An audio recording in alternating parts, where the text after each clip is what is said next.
This is my favorite stop. That is Roadability shop at Union Pacific. I got the tandem to move here with a lot of work. I still have the tires almost touching each other in the bottom. I have no idea why. I moved them all the way to the back.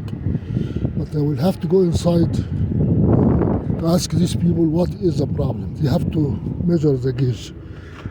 Is it a problem of mismatch? These are awkward. That is a split rim, split train. The threads look okay here, but the other side they don't.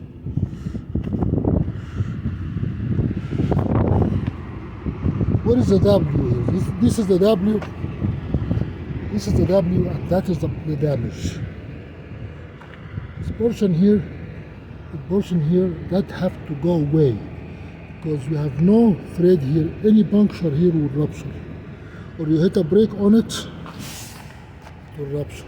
So that is the only problem for now. The tandem is okay. We moved the tandem. Just need a pair of tires.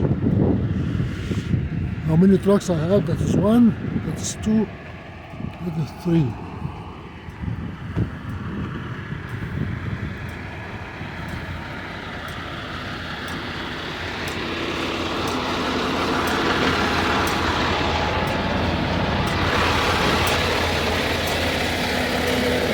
I can wait.